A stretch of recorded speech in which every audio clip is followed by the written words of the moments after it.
João 17. Tendo Jesus falado estas coisas, levantou os olhos ao céu e disse: Pai, é chegada a hora.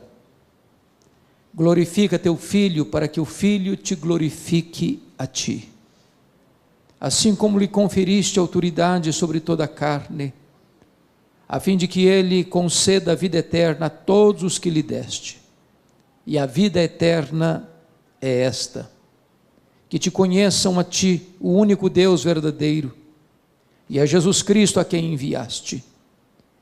Eu te glorifiquei na terra, consumando a obra que me confiaste para fazer. E agora glorifica-me, ó Pai, contigo mesmo, com a glória que eu tive junto de ti antes que houvesse mundo. Manifestei o teu nome aos homens que me deste do mundo. Eram teus, tu nos confiaste, e eles têm guardado a tua palavra.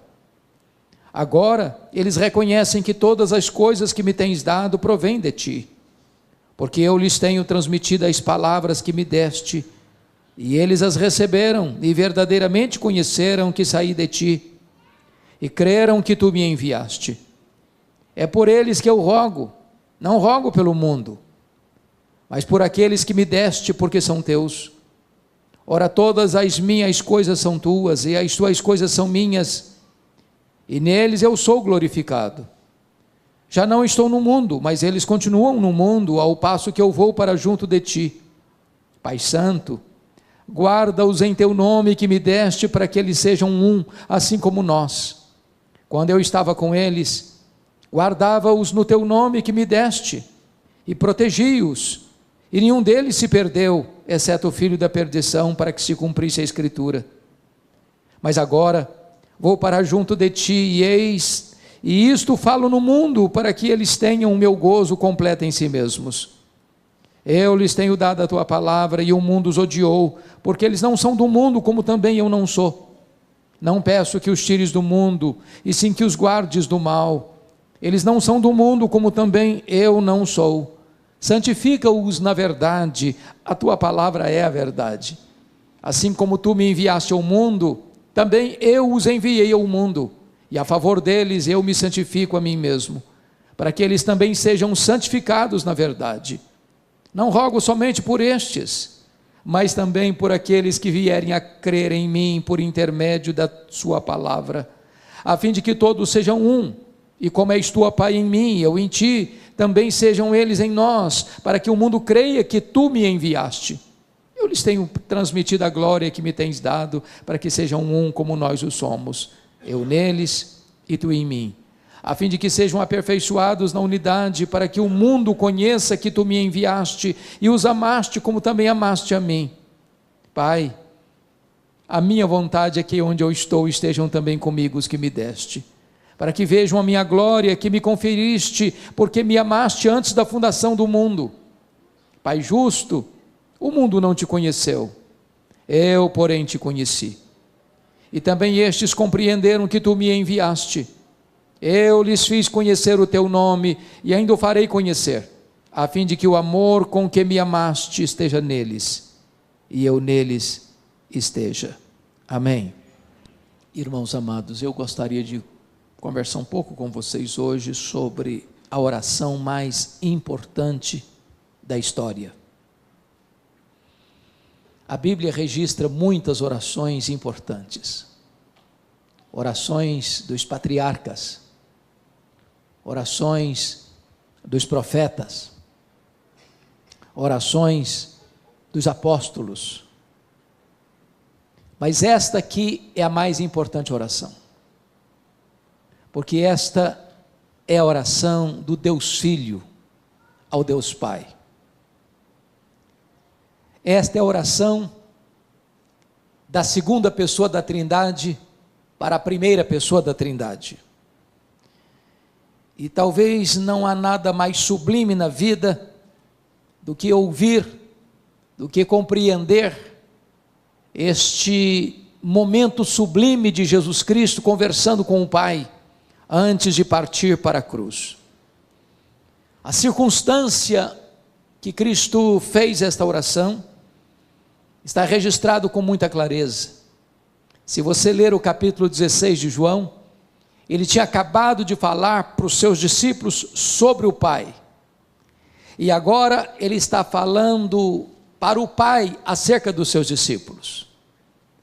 Na vida e no ministério de Jesus Cristo, pregação e oração sempre caminharam juntas. Aqueles que falam aos homens sobre Deus, devem falar para Deus sobre os homens. Aqueles que pregam aos homens, precisam também falar para Deus acerca desses mesmos homens, porque pregação e oração caminham sempre juntas. Se você percebeu, Jesus nesta oração divide-a em 3 aspectos bem distintos. Nos versos 1 a 5, ele ora por si mesmo. Nos versos 6 a 19, ele ora pelos seus discípulos imediatos, aqueles que estão com ele no cenáculo. Mas nos versos 20 a 26, ele ora por aqueles discípulos que ainda haveriam de crer nele, segundo as Escrituras. Portanto, ele ora por você e por mim. Nós estávamos contemplados nesta oração do Senhor Jesus Cristo. Se você notar o contexto imediato, Jesus já havia ali no cenáculo lavado os pés dos seus discípulos. Jesus já havia alertado Pedro de que ele o negaria naquela mesma noite. Jesus já havia desmascarado Judas Iscariotes. Jesus já havia falado para eles acerca do céu, da casa do Pai, da sua segunda vinda e da promessa do derramamento do Espírito Santo. Ali Jesus já havia instituído a ceia.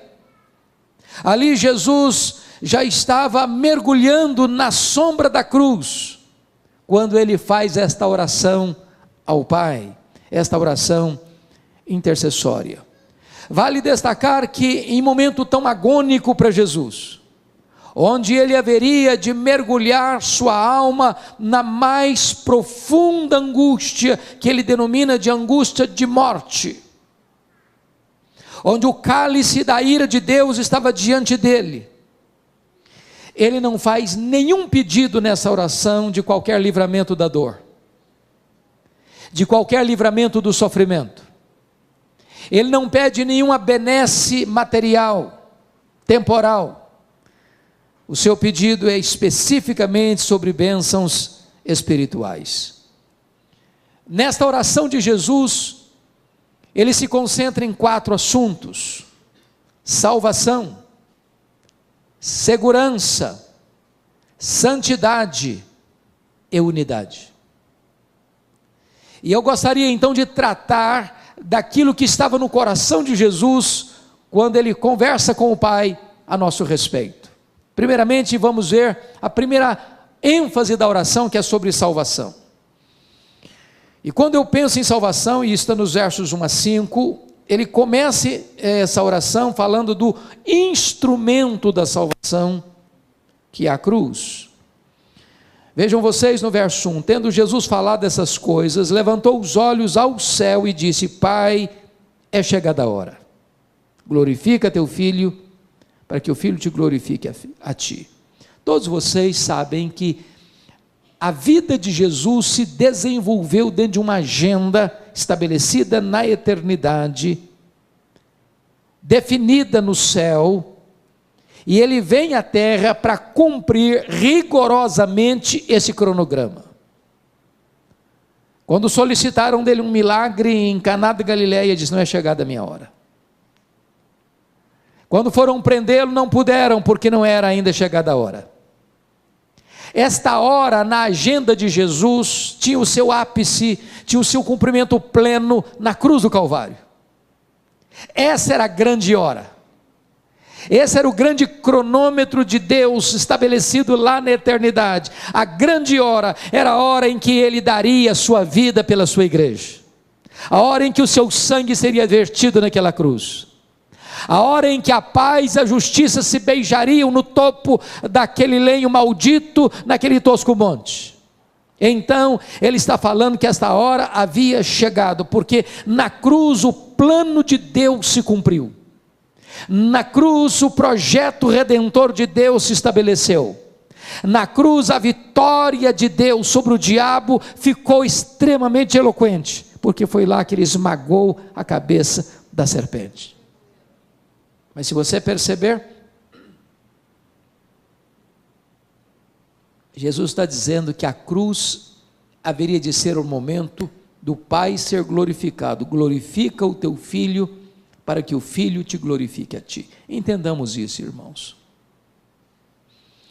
Jesus glorificou o Pai de muitas formas, pela sua obediência, pelos seus ensinos, pelos seus portentosos milagres, mas em nenhum lugar, em nenhum palco, o Pai foi mais glorificado no Filho, do que quando o Filho estava vertendo o seu sangue naquela cruz.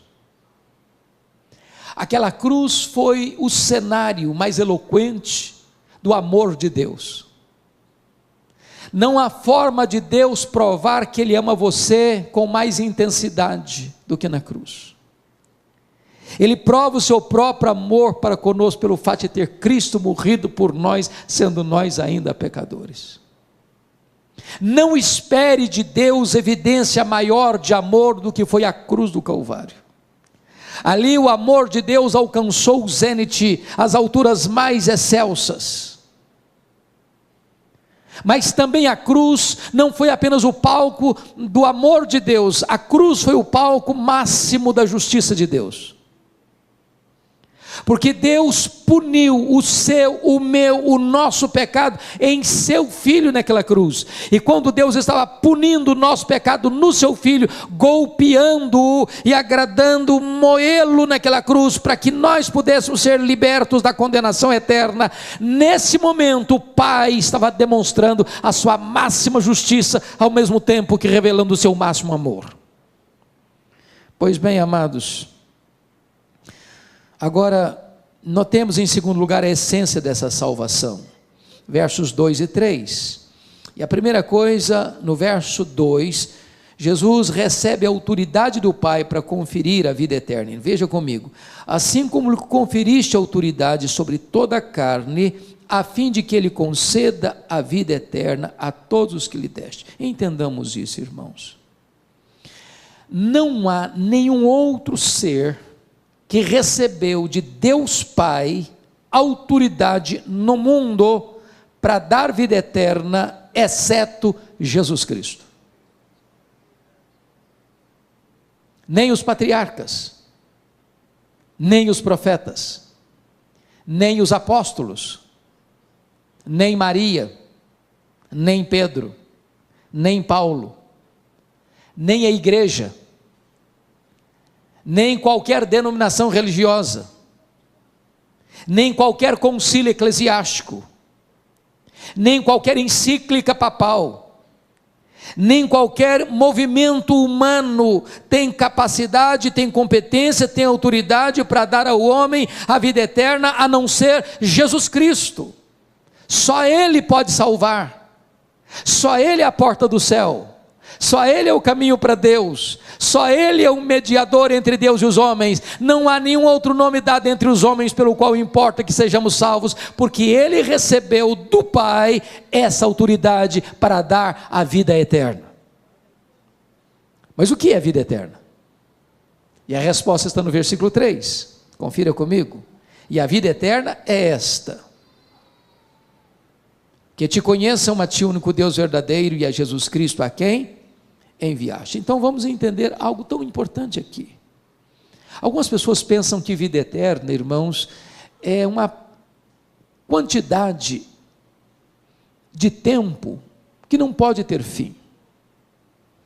E aí, quando algumas pessoas projetam isso, que vida eterna é apenas uma vida que nunca acaba, elas podem entrar até em desespero. Há poucos dias, um adolescente se aproximou de mim e disse assim: pastor, eu não quero ir para o céu não, eu tomei um susto. Disse, mas como assim? Me explica isso melhor. Ah, mas não quero mesmo. Eu falei, mas explica para mim, por favor. Ah, porque a ideia de céu que eu tenho é que eu vou ficar sentada numa nuvem branca, tocando harpa, cantando. Eu não aguento essa vida inteira, não. Eu quero coisa nova para a minha vida. Tem muitas pessoas que pensam que o céu vai ser chato, monótono. E eu preciso dizer para você que vida eterna é um relacionamento pessoal e íntimo com Deus, onde você vai amá-lo, onde você vai fruí-lo, onde você vai glorificá-lo, onde você vai exaltá-lo, onde você vai servi-lo, e esse Deus é inesgotável em seu ser, e você vai conhecê-lo, e jamais haverá um tempo na eternidade onde você possa dizer, já conheço tudo, não tem mais nada para conhecer, agora eu preciso botar minha vida no piloto automático. Jamais isso vai acontecer. O céu é dinâmico. Então eu quero dizer uma coisa a você hoje, sabe o que você vai fazer no céu depois que você tiver 1 milhão de anos lá? Você vai conhecer a Deus. Sabe o que você vai continuar fazendo depois que você tiver 1 bilhão de anos lá no céu? Você vai continuar conhecendo a Deus. Esse conhecimento é a própria essência da vida eterna.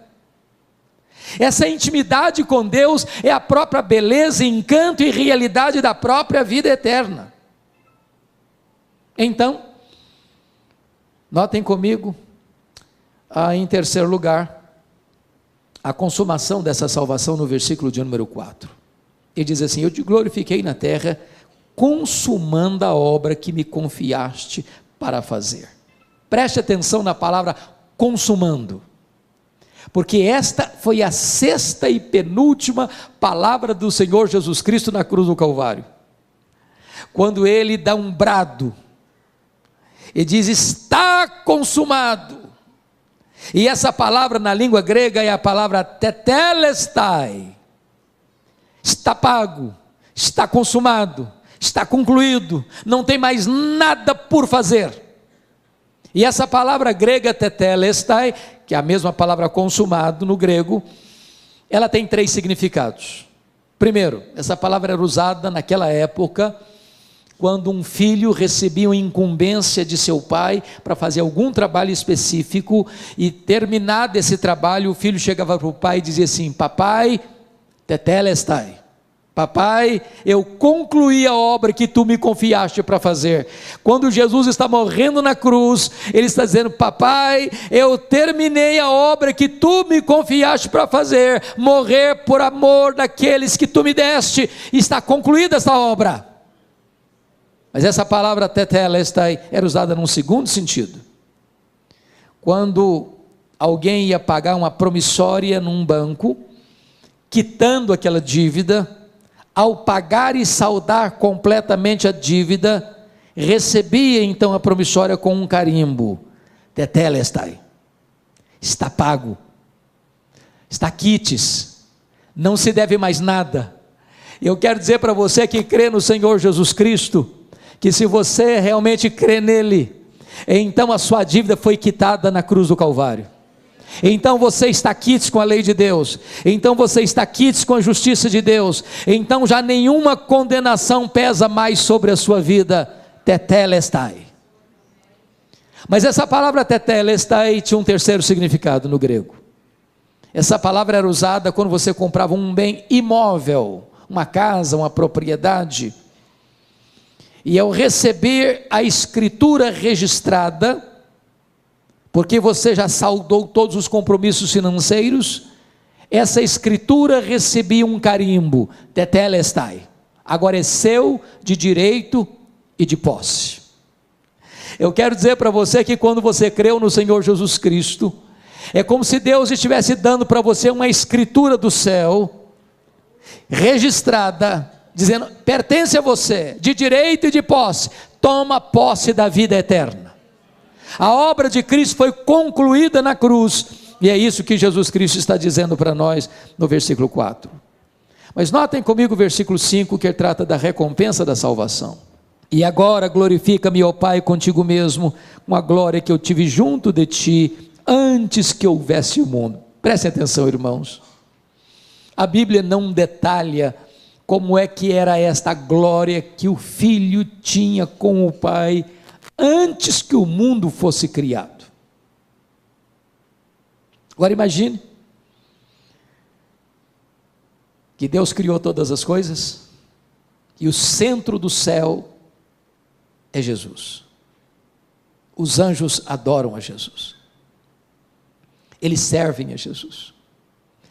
Tudo aquilo que jamais olho viu, ouvido ouviu, todas as riquezas e belezas inefáveis, indescritíveis, toda a bem-aventurança, toda a glória do céu, que Ele deixou para vir aqui se encarnar, pisar o nosso chão, vestir a nossa pele, beber a nossa água, comer o nosso pão, chorar a nossa lágrima, sentir a nossa dor e carregar sobre o seu corpo o nosso madeiro, Ele está tomando de volta.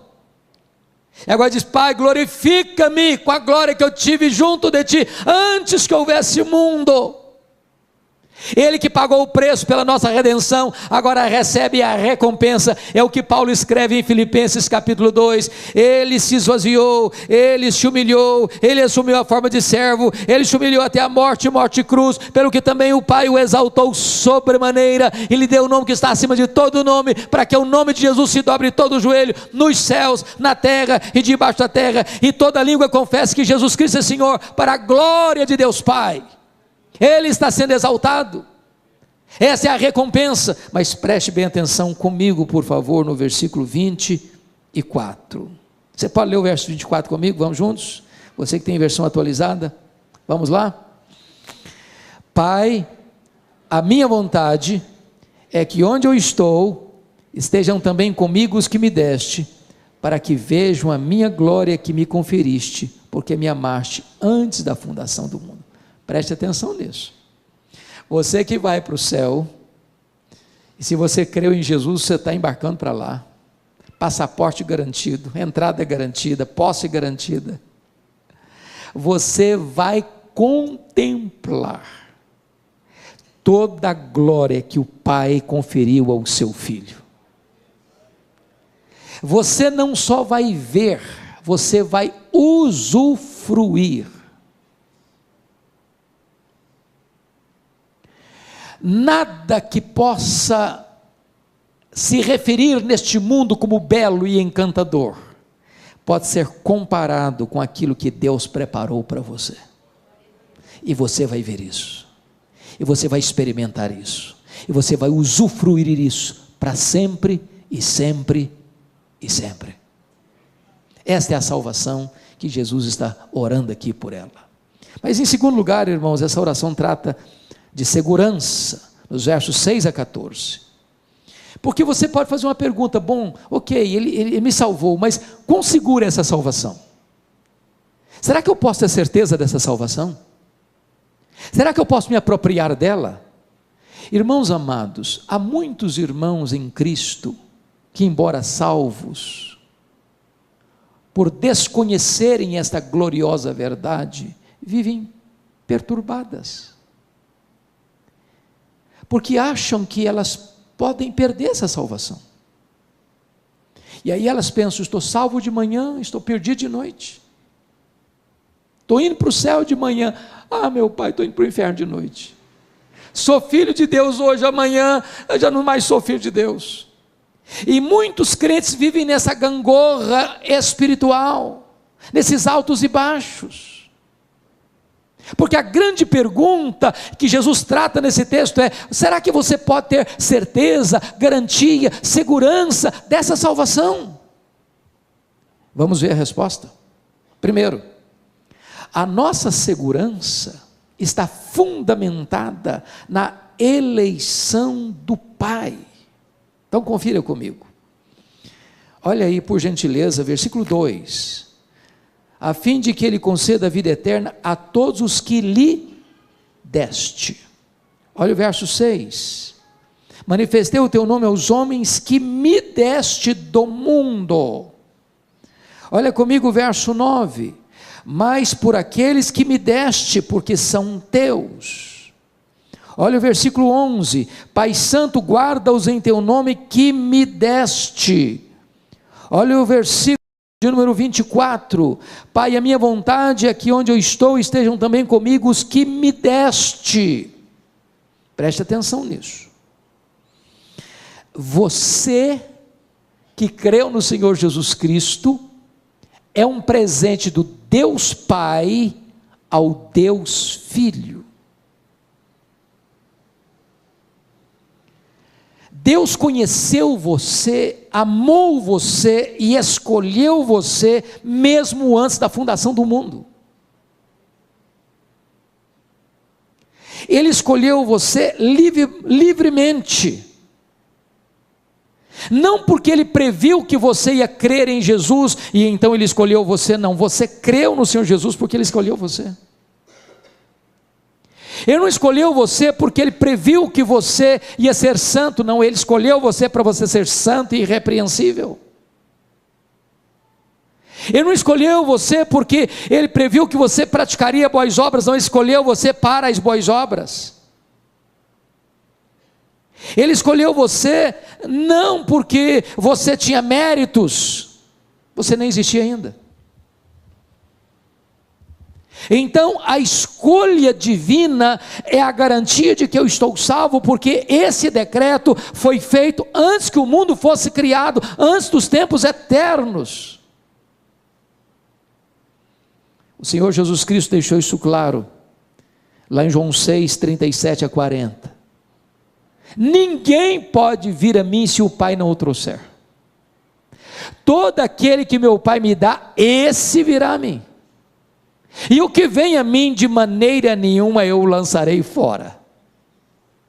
Paulo diz: aos que Deus predestinou, a esses Deus também chamou. Aos que Deus chamou, a esses Deus também justificou. E aos que Deus justificou, a esses Deus também glorificou. Então entenda uma coisa, amado, não fomos nós que escolhemos a Deus, foi Ele que nos escolheu. Não fomos nós quem passamos a amar a Deus primeiro, Ele nos amou primeiro. O nosso amor por Deus é o refluxo do fluxo do amor de Deus por nós. Aliás, nós não poderíamos jamais escolher a Deus, nós estávamos mortos nos nossos delitos e pecados, mas Ele nos amou, Ele nos escolheu e Ele nos deu de presente para o seu Filho, e o seu Filho verteu o seu sangue para nos resgatar da morte e do inferno. Você pode ter segurança.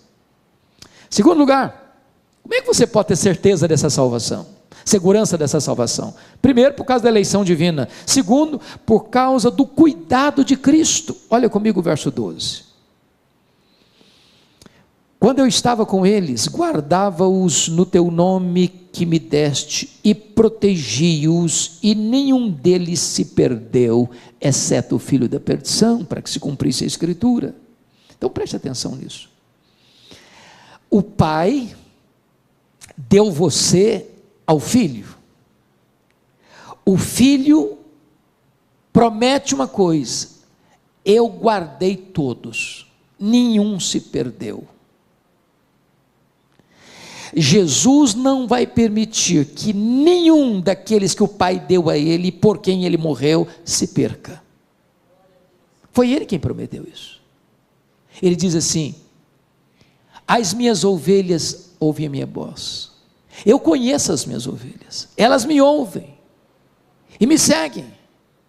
Eu dou a elas a vida eterna, e ninguém as arrebatará das minhas mãos.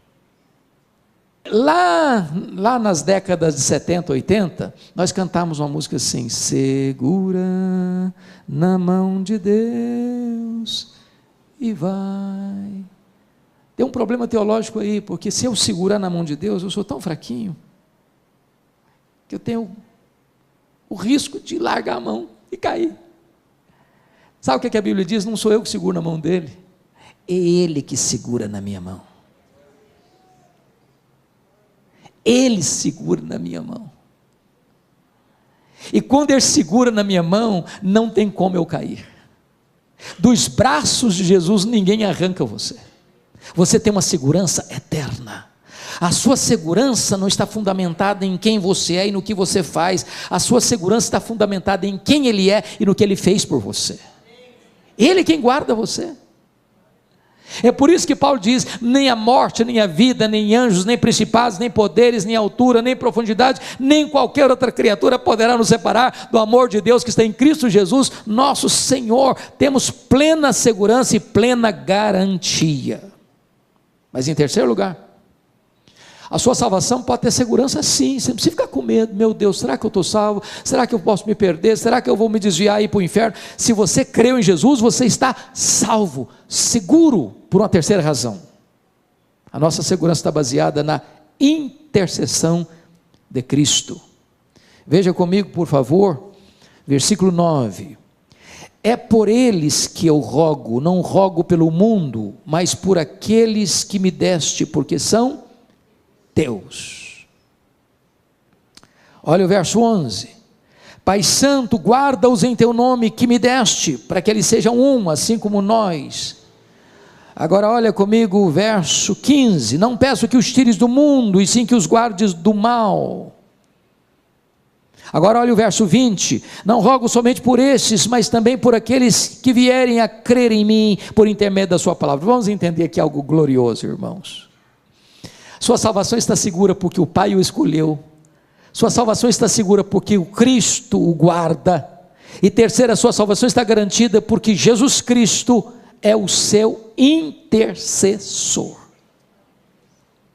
Quando ele termina o seu ministério aqui no mundo e volta para o céu, ele lá no céu está exercendo o ministério de sumo sacerdote. Quando você grita por socorro, ele vem ao seu encontro e cerca você com o seu cuidado. Quando o inimigo acusa você diante do tribunal de Deus, ele se levanta como advogado justo, e não há a mínima chance do inimigo condenar você ou culpar você, porque está escrito assim: quem tentará acusação contra os eleitos de Deus? É Deus quem o justifica. Quem os condenará? É Cristo Jesus, quem morreu, ou antes quem ressuscitou, o qual está à destra de Deus e também intercede por nós. Vamos entender isso. Quem tentará acusação contra os eleitos de Deus? É Deus quem justifica. Bom, é uma linguagem jurídica. Você e eu estamos acompanhando muito de perto toda a situação de problemas jurídicos no Brasil, mormente depois da Lava Jato, e você vê uma pessoa às vezes que é condenada na primeira instância, mas é absolvida na segunda instância, ou ela é inocentada na primeira instância e se apela para a segunda, e a pessoa é condenada na segunda instância, ou na terceira instância, até a quarta instância. Quando Paulo diz assim: quem tentará acusação contra os eleitos de Deus? É Deus que o justifica. Está dizendo o seguinte: a sua justificação aconteceu no Supremo Tribunal Federal do céu. Não há instância superior para se apelar, para mudar esse julgamento. O seu julgamento, no sentido de que você está quites com a lei de Deus e com a justiça de Deus, não pesa a condenação sobre você, foi feita na última instância do tribunal celestial, no supremo pretório divino. Não há chance de você ser condenado, porque Deus, o supremo juiz, declarou você já sem culpa, e por uma base legal, um outro alguém morreu no seu lugar, pagou a sua dívida, levou sobre si o seu pecado e recebeu no seu corpo a punição que você devia receber. Se Jesus recebeu a punição por você, você está quis com a lei de Deus, quis com a justiça de Deus, não pesa mais condenação sobre a sua vida. Sua salvação está assegurada. Mas veja você que Jesus agora está intercedendo também por situações da nossa jornada aqui. E por que ele intercede? Confira comigo o versículo 15. Não peço que os tires do mundo, e sim que os guardes do mal. A palavra mal aqui deveria ser melhor traduzida maligno. O que Jesus está dizendo é o seguinte: Pai, eu não peço que tu tires os meus do mundo, porque essa ideia que prevaleceu na Idade Média, de que esse mundo está muito contaminado, então eu não posso ser santo vivendo aqui, vou para um mosteiro, vou me isolar. O grande problema é que quando uma pessoa se isola do mundo, ela leva o seu problema junto com ela, porque o problema não está fora, o problema está no coração. Mas mais, Jesus está dizendo o seguinte: livra-os do mal, livra-os do maligno. Sabe o que significa isso? Significa que aquele que nos salvou é o único capaz de nos sustentar dos ataques, das sutilezas, das armadilhas, dos laços do diabo, porque ele vive 24 horas por dia ao nosso derredor, tentando nos tragar, tentando nos devorar, tentando nos levar para uma região perigosa, para uma zona escorregadia, para um momento de fraqueza ou de uma autoconfiança. E o Jesus Cristo está orando: Pai, guarda-os do maligno, proteja-os do maligno, proteja-os do maligno. E você precisa entender uma coisa: é o Pai que protege você, é o Deus Todo-Poderoso que segura a sua mão, é Ele quem livra você, a sua alma da morte, seus olhos das lágrimas e seus pés da queda. Mas mais uma coisa, irmãos, agora vamos ver comigo o terceiro ponto dessa mensagem, que é santidade. Bom, então vamos entender o raciocínio. Está falando de salvação, e a salvação é segura, e você pode ter a segurança dela. Mas enquanto você caminha aqui, como é que você deve caminhar como um salvo? Como é que você prova que você é uma pessoa salva? Só basta bater no peito: eu estou salvo, está resolvido o assunto? Ah, eu sou membro da igreja presbiteriana de Vila Operária, então estou salvo. É isso? Ah, eu tenho minha Bíblia, eu leio a minha Bíblia. É isso? Qual é a evidência que você é uma pessoa salva? Que provas você pode dar que você é uma pessoa salva? Então vamos ver isso, irmãos. Vamos ver isso. Entendamos uma coisa: a nossa entrada no céu é exclusivamente pela graça e não pelas obras. Mas o céu em si mesmo não seria céu para nós sem um caráter santo. Prestem bem atenção no que vou lhes dizer. Uma pessoa que não ama a santidade não vai ter clima no céu. Vai ser um peixe fora d'água lá. Há muitas pessoas, irmãos, que pensam que a morte é um condão mágico que muda as pessoas. Morre o pior cidadão, todo mundo elogia o cara. Morreu, só elogio. Mas um ímpio que morre ímpio não ressuscita pio. Morreu pagão, não ressuscita um cristão. Morreu um perverso, não ressuscita um santo. Então, se você é uma pessoa salva, isso precisa ser demonstrado. E de que maneira? De que maneira nós somos santificados?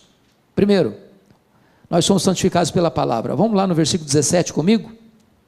17 e 17, está escrito assim: santifica-os na verdade, a tua palavra é a verdade. Agora vamos entender, irmãos, algo sublime aqui. Você quer ser santo, irmão? Você tem que ler Bíblia. Eu não sei quanto a vocês, eu penso, estou convencido disso, que nós vivemos na geração mais empolgante da história. Eu sou animadíssimo com a nossa geração. Irmãos, nenhuma geração viu o que nós estamos vendo. Nós dobramos um milênio, nós dobramos um século, e nós somos a única geração da história da humanidade que tem conhecimento e experiência da comunicação sem fronteiras. Que coisa fantástica! Quando eu fiz seminário, nos idos de 78 a 81, meu livro texto de teologia não tinha em língua portuguesa. Hoje, as melhores e maiores obras de teologia, todas da história da igreja, já estão em português. Hoje você vai numa livraria, tem Bíblia para criança, tem Bíblia para junior, tem Bíblia para adolescente, tem Bíblia para jovem, tem Bíblia para casal, tem livro para velho, tem Bíblia para casar, tem livro para descasar, tem livro para empresário, tem livro para empregado, tem livro para desempregado, tem Bíblia para qualquer jeito que você quiser. Mas você chega na igreja e diz assim: meus irmãos, vamos abrir a Bíblia lá em Miqueias, e o povo começa a ler lá em Gênesis, para ver onde estão Miqueias. Não sabe onde estão Miqueias. Nós somos uma geração Coca-Cola, shopping center, e a geração analfabeta da Bíblia. E se você quer ser santo, você precisa mergulhar na Bíblia. Santifica-os na palavra ou na verdade, a tua palavra é a verdade. Segundo lugar, irmãos, como é que você pode ser santo?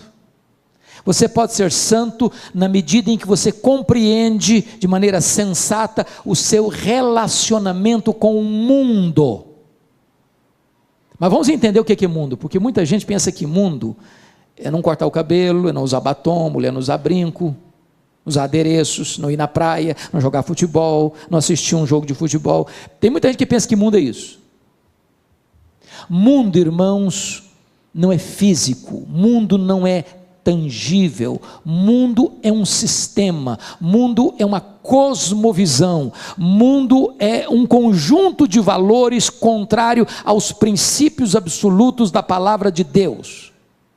Você liga a sua televisão e você vai ver lá um filme, uma telenovela, ou uma reportagem, ou isso, aquilo, outro, você vai perceber que muitas vezes aquilo vem num viés contrário aos parâmetros e aos princípios de Deus. Isso é mundo. Como é que você vive com isso? Então preste atenção. Primeiro, versículo de número 16, confira comigo. Eles não são do mundo, como também eu não sou.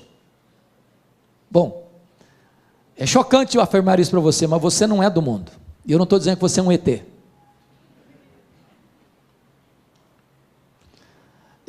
Deixa eu brincar um pouco para descontrair. Eu fui criado na região rural, na minha infância e começo de adolescência. Quando eu falo rural de verdade, sem luz elétrica, com lamparina de querosene. Até os meus 14 anos, eu tinha muito medo de defunto, de gente morta, de gente viva, nenhum medo. Meu pai era um exímio contador de histórias, mas a maioria delas macabras. Defunto que levantou do caixão, e vocês não imaginam o desespero que era fazer uma viagem sozinho de noite. Virava uma folha de bananeira, você achava que era um defunto que estava vivendo no caixão. Era um troço horrível. Eu morava do lado de um cemitério, minha família mora até hoje. Agora imagine comigo, eu saindo sozinho de casa, ao retornar ter que passar em frente ao cemitério, era um desespero. E um determinado dia, à noite muito escura, eu voltando, o coração acelerado de medo, quando eu olho uma senhora caminhando, e eu me aproximei, apertei o passo, falei, pelo menos vou ter companhia para passar em frente. Eu chego em frente, a mulher começa a bater papo, ela fala, meu filho, quando eu era deste mundo, falei, pronto, eu estou falando de um fantasma, um desespero total.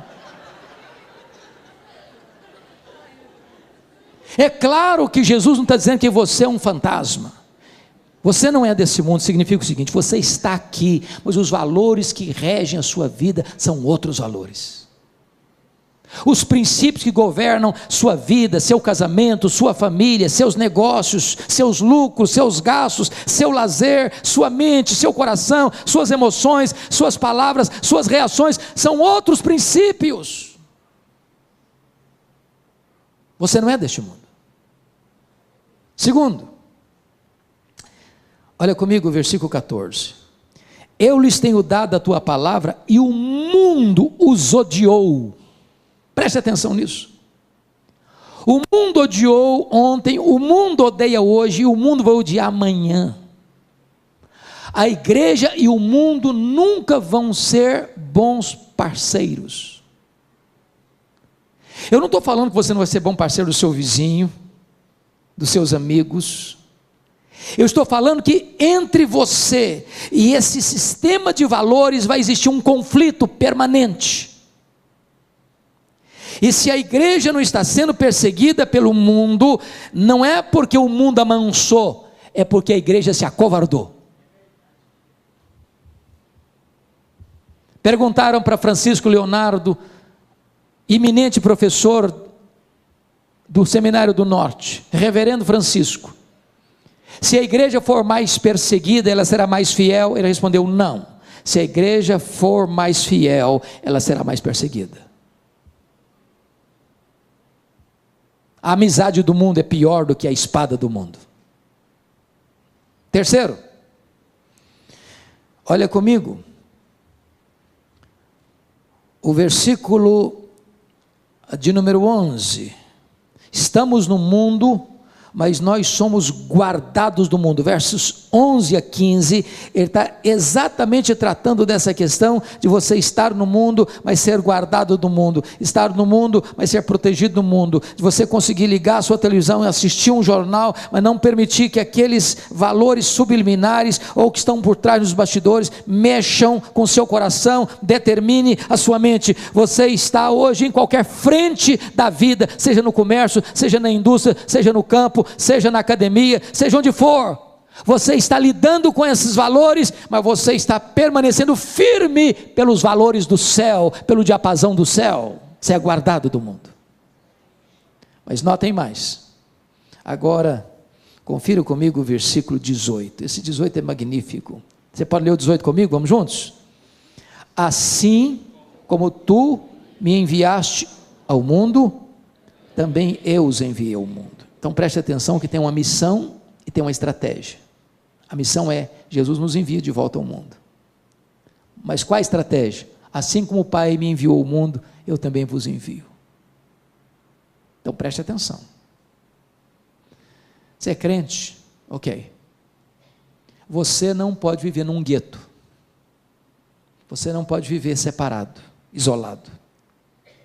Você precisa ter amigos. Você precisa se relacionar com pessoas. Você não pode se fechar dentro de 4 paredes. É lá fora que você vai viver a sua vida cristã, convivendo com as pessoas, relacionando-se com as pessoas, influenciando pessoas. Você é o sal da terra, você é a luz do mundo, você é um luzeiro a brilhar. É lá que você vai marcar a sua influência, nos seus relacionamentos, nos seus contatos, sendo uma bênção, sendo um bom vizinho, sendo um bom marido, sendo uma boa mulher, sendo uma boa esposa, sendo um bom filho, sendo um bom pai, sendo uma boa mãe, sendo um bom empregado, sendo um bom patrão, sendo um bom comerciante, sendo um bom amigo. E enquanto você se relaciona, você é luzeiro de Deus a brilhar onde você está. Mas vamos fechar, vamos concluir, irmãos, com o último assunto. Falamos de salvação, falamos de segurança, falamos de santidade. Último ponto, unidade. A pergunta agora é, bom, se Deus nos salvou, e se nós temos segurança dessa salvação, e se nós devemos viver em santidade, como é que eu me relaciono com os outros irmãos que são crentes como eu? Então vamos olhar isso. Unidade. Versos 21 a 26. Primeiramente, o que não é unidade? Tem muita gente que pensa que unidade é, vamos tirar as placas das igrejas. Tem placa demais, tem igreja demais, tem denominação demais, isso está complicando demais. Então vamos fazer o seguinte, vamos juntar todo mundo numa placa só. Não é isso que Jesus está falando. Ele não está falando de uma unidade organizacional. Segundo, Jesus não está falando aqui de ecumenismo. O que é ecumenismo? Ecumenismo significa, não vamos falar de doutrina, doutrina divide, vamos falar de amor, não importa o que você creia, vamos estar juntos. Não, a Bíblia proíbe isso. Não tem unidade fora da verdade. Bom, então o que é esta unidade? Amados irmãos, vamos ver. Unidade significa o seguinte, se você está em Cristo, não importa a igreja que você frequenta, você é meu irmão. Agora convenhamos, é muito triste, quando hoje ainda se percebe muitos segmentos religiosos, batendo cabeça, brigando uns com os outros, ferindo uns aos outros, numa briga doméstica, onde as próprias ovelhas estão se ferindo, tirando aquilo que nós chamamos da unidade. Nós não criamos a unidade já existe, nós preservamos a unidade no vínculo do Espírito. Mas por que nós devemos buscar a unidade da igreja? Primeiro, Porque Jesus pediu isso ao Pai. Olha comigo versículo 21 e 22. A fim de que todos sejam um, e como és tu, ó Pai, e tu em mim, também sejam eles em nós, para que o mundo creia que tu me enviaste. Bom, se Jesus pediu ao Pai que você e eu sejamos um, eu não posso laborar contra esse projeto de Jesus, contra a vontade de Jesus. É hora da igreja parar de brigar uns com os outros, por diferenças secundárias, e entender que o que nos une é o sangue do Cordeiro. Só existe uma igreja, irmãos, só existe uma noiva, só existe um rebanho, só existe um corpo de Cristo. E essa igreja não é a presbiteriana, não é a batista, não é a metodista, não é a wesleyana, não é a assembleiana, não é a católica, não é nenhuma denominação. Certa feita, John Wesley, o grande avivalista do século XVIII, teve um sonho. E ele sonhou que ele foi ao inferno. E aí ele perguntou assim: tem metodista aí no inferno? Respondeu: está cheio. E presbiteriano tem? Falei: tem muito. Tem católico? Tem demais. Ele ficou escandalizado. Aí no sonho dele foi para o céu. Perguntou lá assim: tem metodista aí no céu? Tem não. E presbiteriano? Tem também não. Tem católico? Também tem não. Falou: mas quem tem aí então? Apenas aqueles que foram lavados no sangue do Cordeiro. Esta é a igreja, irmãos. Nós estamos separados em placas, e não estou dizendo que nós vamos jogar as placas fora. Nós amamos a nossa igreja, nós amamos a nossa denominação, e nós defendemos a nossa denominação, cada um de nós aqui, mas o que nos une é o sangue do Cordeiro. Se estamos em Cristo, somos um. Segundo lugar, irmãos, por que nós devemos buscar a unidade? Por causa da nossa origem espiritual. Olha aí comigo o verso 21. A fim de que todos sejam um, e como és tu, ó Pai, em mim e eu em ti, também sejam eles em nós. Agora preste atenção. Se eu sou filho do Pai, se eu fui remido pelo Filho, e o Pai e o Filho são um, e o Filho pede ao Pai para que nós também sejamos um, então, por causa da nossa origem espiritual, eu não posso laborar contra o meu irmão, brigando com o meu irmão, machucando o meu irmão, falando mal do meu irmão, dividindo-me do meu irmão. Eu sou um com ele. Tem o mesmo sangue. O sangue do Cordeiro nos lavou do mesmo jeito. Terceiro, por que nós devemos ser um? Nós devemos ser um por causa da nossa missão no mundo. Olha comigo, por gentileza, o que ele vai dizer no versículo 21. A fim de que todos sejam um, e como és tu, ó Pai, em mim e eu em ti, também sejam eles em nós, para que o mundo creia que tu me enviaste. Aqui está, meus irmãos, o que Francis Schaeffer chamou de apologética final. O mundo vai olhar para nós, o mundo não vai achar que nós somos discípulos porque nós somos fiéis na doutrina, embora sejamos fiéis na doutrina, é uma coisa fundamental, ser fiel na doutrina é fundamental. O mundo só vai olhar para nós, não, eles são discípulos de Cristo mesmo, olha como é que eles se amam, olha como eles caminham juntos, olha como eles cuidam dos outros.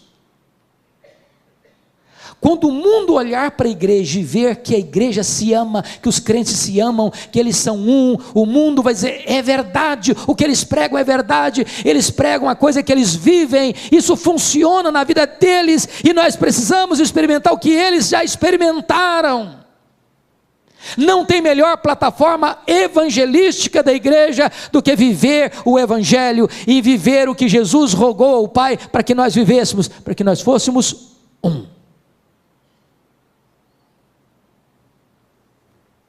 Agora preste atenção, eu preciso ilustrar isso para você entender.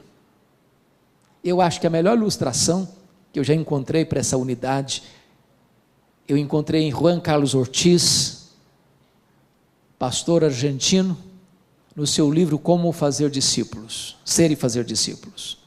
e eu me dirijo talvez aqui a alguns agricultores, porque vocês vivem, para mim, e eu conheço boa parte do Brasil, a maior parte do Brasil, eu não conheço nenhuma região agrícola mais bonita do que a região de vocês.